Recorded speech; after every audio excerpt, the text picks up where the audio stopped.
Okay, Brandon McGee coming to you from the press room here at the Mutual Pavilion and joined by special guest, longtime friend Kevin McNamara.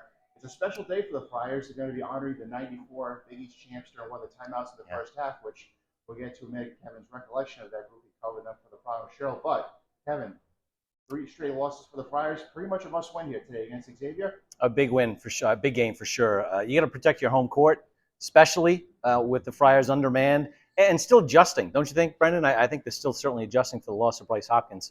I want to see them play well and beat somebody good with this new look lineup.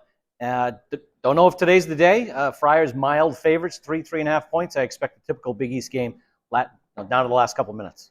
Xavier, a new team, they're struggling a little bit as well. They 10 new guys, plus 3 out of the last 4, but it's a Miller kind of day in Miller time in Rhode Island today, as both Miller brothers are coaching in Rhode Island. But JP, I want to ask you about him, Kevin. Just that we look like he was turning a corner a little bit at the end of the Craig game. Had a very good game against St. John's. You mentioned losing Bryce Hopkins. If they're going to get that third consistent scorer behind Devin Carter and Joshua Duro, it might as well be your point guard. Yeah, vital player, Brendan, a guard play, right? Jaden, Garway Duell, Corey Floyd, and maybe somebody else, maybe Rich Barron. They need some scoring from those guys. And so far we've seen it from Jaden. I really would like to see it from Garway. Corey Floyd's really struggled throughout the season with his shot especially. I think he's overdue. I do think he's going to have a breakout game at some point, maybe today.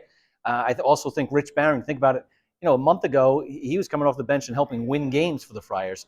It'd be big time if he can get inserted into that role as well. You mentioned that the '94 Big East tournament champion winner is going to be honored during one of the timeouts in the first half. Kevin, you covered that team. Just your memories of that group, and you went to a lot of practices. They kind of resembled NFL training camp sessions. Yeah, big, strong, physical team. As physical team as I've covered at Providence. It's funny. I just saw some of the guys. Just saw Michael Smith, Troy Brown, Rob Phelps, Abdullah. They're all here.